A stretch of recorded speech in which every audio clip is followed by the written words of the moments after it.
Nah, kita bertemu lagi dalam program podcast Akap. Anta Kirana Asabwas. dari Keblinger. Jadi kebenar. Ya, silakan. Topik apa nih kita mau bahas hari ini, Bu? Ya, Panta. Kita mau bahas topik yang mungkin disukai banyak orang nih, Panta. Yaitu soal hutang. Soal hutang. Soal hutang. Apa nih yang menjadi keblingernya tentang hutang ini? Nah, orang suka berhutang, tapi pas mau bayar, terus dia nggak mampu, minta didoain sama pendeta. Nah itu kan keblinger, Panta. Gimana, Ya, Panta? jadi yang keblingernya adalah ada orang-orang yang berhutang, Iya. nggak bisa bayar, Nggak bisa bayar, datang ke pendeta, minta didoain. didoain. Iya, itu. Jadi kalau didoain, utangnya lunas. Lunas katanya. Oh, kalau utang bayarnya nggak bisa pakai doa, Bu. Oh, gitu.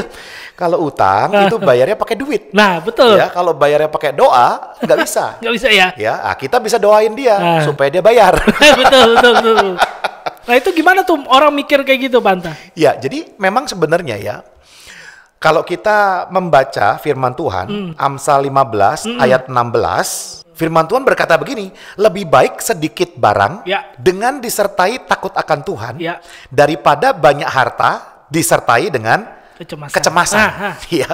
Jadi sebenarnya kalau kita bicara tentang orang kan berhutang itu sebenarnya ingin membuat bisnis. Betul. Katanya kalau nggak utang nggak bisa maju. Iya. Ingin rumah lebih gede, mobil lebih banyak, lalu barang-barang di rumah lebih keren. Ya, sebenarnya untuk nggak hutang bisa nggak?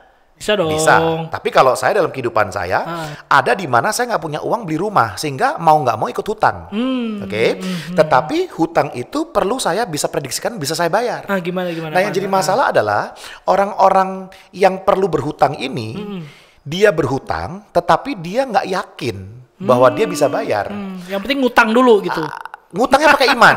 Aduh, ngutang Utang pakai dulu, iman. nanti Utang Tuhan dulu. pasti cukupkan. Repot, Ini keblinger kan? repot. Nanti Tuhan pasti tolong, nanti Tuhan pasti bikin mujizat.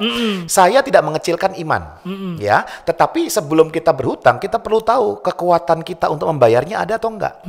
Rumah pertama kali saya ingat ya tahun 2010, itu saya berhutangnya 15 tahun.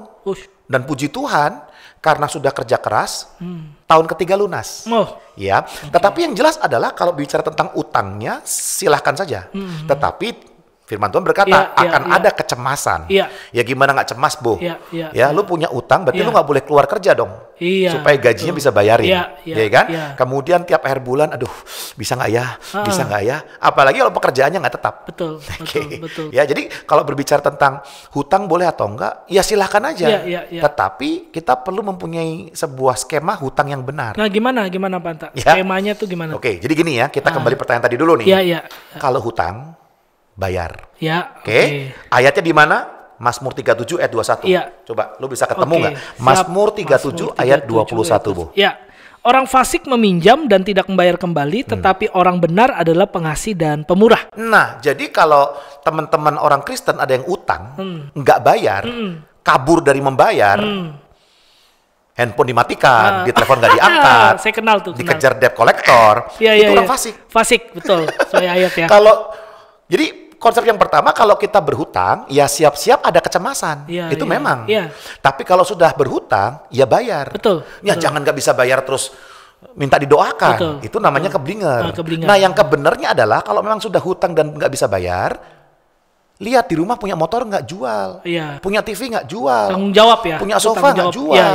Jadi jangan kita cari pinjaman yang lain. Jangan kita lalu langsung rohani. Dulu waktu minjemnya kan nggak rohani. Ya kan? Saya nggak pernah dengar tuh ada suara Tuhan berkata saya suruh minjam sekian. Betul. Lalu tiba-tiba begitu nggak bisa bayar, minta didoakan, ikut retreat, doa puasa. Menurut saya kalau orang berhutang, bayar aja. Ya, punya sepatu, jual. Punya apa lagi? Jual. Pokoknya hutang lunasin dulu. Itu tanda kita orang benar. Betul. Ya, kalau sudah terpaksa seperti itu. Jadi secara sekuler nih, Bu ya, secara prinsip etikanya bayar. Nah, Panta, kalau orang kan gini, udahlah daripada saya mau nutup utang, saya berhutang dulu buat nutup nih. Jadi istilahnya tuh gali lubang, tutup lubang. Itu gimana tuh? Nah, itulah yang nantinya lama-lama orang itu jatuh ke dalam jebakan ini. Makanya kalau firman Tuhan berkata bahwa orang itu jatuh dalam penderitaan karena cinta akan uang. Bukan karena uang, karena cinta akan uang. Kebutuhan dan keinginan itu kan sudah mulai nyaru ya. Handphone, gadget, harga 6 juta itu kebutuhan atau keinginan? Betul. Nah, kita nggak pernah tahu kan. Nah, kalau kita perhatikan, kita selalu punya alasan yang bagus Ya. untuk mengeluarkan uang dan membeli sebuah barang. Benar. Iya kan? Benar. Ini kan kita baru Valentine, baru Cynthia, gitu kan, kasihlah. tahun baru, masa bajunya lama. Aduh, Ada alasan. betul. Tapi kalau kita bicara tentang mencari baju warna merah, pasti ada di rumah. Iya, betul. Kalau kebutuhannya warna merah. Betul. Tapi kalau ditambah keinginan, 600.000 bajunya. Utang lah, gesek kartu kredit gitu ya. Jadi sebenarnya ketika bertanya tentang, aduh gimana ya aku nggak bisa bayar utang, sebenarnya dia kesalahannya udah dari ujung tuh. Okay. Makanya di podcast ini sekaligus memberikan informasi kepada kita, ketika kita berhutang pasti ada kecemasan. Ya, kalau hutang harus dibayar. Lalu gimana caranya Pak Anta supaya saya hidupnya tidak terlilit oleh utang? Nah itu. Ayat terakhir, Ibrani 13 ayat 5. Ibrani 13 ayat 5. Janganlah kamu menjadi hamba uang dan cukupkanlah dirimu dengan apa yang ada padamu. Cukupkanlah dirimu. Ya. Nah, cukup ini yang sebenarnya ini juga misteri bagi orang kaya. Jalan-jalan ke luar negeri setahun 3-4 kali itu cukup. Bagi orang miskin makan 3 kali sehari itu cukup. Jadi kata cukup juga misteri nih. Tapi firman Tuhan berkata apa? Cukupkanlah. Kalau lu ada, pakai yang ada. Kalau memang perlu keluarga muda nggak bisa beli rumah ratusan juta atau miliar, ya beli. Tapi cek dulu, saya bisa bayar atau enggak. Rumah pertama kali saya itu 409 juta. Ya, dan kita sudah cek. Nah, pertanyaannya, kalaupun hutang, panduannya apa sih? Iya. Gitu kan? Gimana? Jadi, saran umum sih. Saran umum jumlah hutang kita itu adalah 30% dari pemasukan kita. Pemasukan rutin maksudnya. Misalkan lu punya tiap bulan lu bisa masuk 5 juta. Oke. Berarti 30%-nya berapa? 1,5 juta. 1,5 juta. Berarti utang kita 1,5 juta. Jangan lebih dari itu. Kalau lebih dari itu, nanti bisa masuk ke dalam gali lubang tutup lubang. Terjerat utang, nggak bisa bayar, lalu apa? Minta didoakan pendeta. Jadi kalau mau kita perpanjang lagi, lebih detail lagi, ada prinsip 50, 30, 10, 10. Oke. Jadi kan 50, 30, 10, 100 kan totalnya kan? Jadi 50% itu untuk anggaran kebutuhan pokok. Tagihan listrik, biasa hari-hari, tagihan air, ya kan? Makan dan sebagainya. 30% yang tadi, buat cicilan, buat utang. 30% ya. Nah, 10%-nya untuk kita nabung, dan 10%-nya dana darurat. Tetap bisa nabung tuh ya? 5 juta penghasilan. Kemudian 2,5 juta buat kita makan bayar listrik. Oke. Kemudian 1,5 juta cicilan. Lu ngutang motor misalkan. Nah, kemudian 500 ribunya nabung, 500 ribunya dana darurat. Nah, ini yang paling sederhana. Kita belum bicara tentang investasi, asuransi dan sebagainya. Ya. Oh, jadi wah ini bagus nih Pak Anta ini kan supaya kita buka wawasan nih. Jangan-jangan orang lebih suka beriman, utangnya digedein dengan berpikir udahlah yang penting temponya itu lebih cepat gitu. Kan kadang-kadang gitu Pak Anta ya. Padahal yang tadi Pak Anta bilang tuh jangan 30% maksimal tuh ya.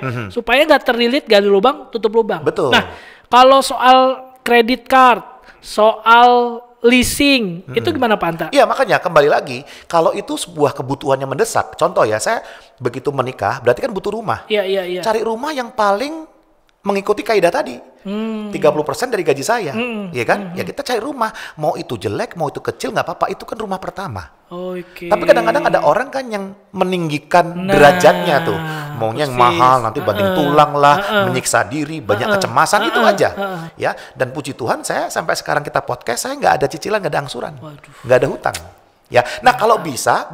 Tapi apakah orang yang nggak ada hutang itu lebih kaya? Belum tentu. Apakah orang kaya itu nggak ada hutang? Belum tentu juga. Ini pilihan. Makanya sebelum berhutang, dipikir dulu, ngobrol. Ya bolehlah kita punya iman percaya kepada Yesus. Tapi jangan mentang-mentang beriman, lalu ngutangnya banyak, begitu nggak bisa bayar, minta didoain. Doa puasa sebulan. Keblinger. Jadi harus ada hikmat juga ya Pak Anta. Ngutang aja harus pakai hikmat. Saya setuju. Hikmat itu lebih penting. Makanya kadang-kadang kita bertemu dengan orang-orang yang rohani, yang katanya rohani, kadang-kadang yang hikmat ini ditabrak-tabrak ini. Nah, gimana tabrak soal utang ditabrakin apa tuh, Pak Anda? Iya, tabraknya begini ya. Artinya begini. Saya mau ikut retreat. Wah, ini retreatnya keren. Pembicaranya handal. Tapi retreatnya mahal, 15 juta. Aduh. Di mana ini? Wah, pokoknya di Bali kita selama seminggu akan mengalami transformasi. Dia ngutang. Ya kan? Acaranya rohani. Iya, rohani. Ya kan? Begitu selesai acaranya, dia bingung. Cemas. Gimana bayar utangnya? Iya. Itu sesuatu hal yang menurut saya menarik. Kenapa? Kan ini demi hal rohani. Maka saya ikut dan saya ngutang dan saya diberkati dengan acara itu. Betul. Boleh Ya. tapi kalau kemudiannya akhirnya hidupnya sengsara, banyak cemas, ya untuk apa juga? Ya sama halnya lah dengan orang menikah, mau mewah, habis 500 juta, 400 juta, 300 juta gitu kan. Setelah menikah selesai semalam, besoknya berdua cemas. Gimana cara bayar pernikahan yang tadi? Aduh. Tapi kan mereka beriman. Aku beriman nanti angpaunya bisa nutupin. Aduh, iman ya. Nah, orang begini perlu belajar ya teman-teman yang sudah menikah. Angpaunya biasa berapa persen baliknya? Benar. Kasus saya, angpau saya balik 70%. Puji Tuhan, ada mujizat. Tapi kan nggak semua pernikahan balik 70%. Iya, benar. Ya, ngobrol-ngobrol dulu. Sehingga kita ngutangnya nanti kalau angpau udah balik. Benar. Iya kan? Nah, kalau saya waktu menikah, kita punya uang berapa, gabungin, ya segitu aja. Benar. Ngapain ngutang? Jadi nggak usah muluk-muluk ya, pantai ya, daripada ngutang gitu. Ya cukupkanlah itu. Cukupkan. Alasannya selalu menyelamatkan muka. Betul. Ya kan, nanti apa kata orang. Begitu orang sudah lihat mewah, baru kita yang cemas. Ya. Ngikutin, dengerin orang, kita yang cemas. Iya. Orang udah nggak peduli. Gitulah. Jadi kalau yang benernya adalah kalau utang, bayar. Oke, Panta, tolong simpulkan Panta. Ya itu, jadi kalau kita berhutang, ingat sebelum berhutang, ngobrol dulu, cek dulu, cari mentor, belajar dulu bagaimana mengutang yang benar. Dan tentunya akan ada kecemasan di situ. Dan kalau utang dibayar, karena kalau nggak bayar itu orang fasik. Ya. Oke. Dan yang ketiga, cukupkanlah dirimu. Kalau nggak perlu, nggak usah. Itu aja. Jadi teman-teman kalau ada yang mau ngutang, boleh diskusi sama Panta gitu ya? Boleh. Tapi bukan ngutang sama saya ya. Oh iya. Oke, baik. Thank you Panta. Ya. Teman-teman, sekian podcast kita kali ini. Kita akan bertemu di podcast selanjutnya.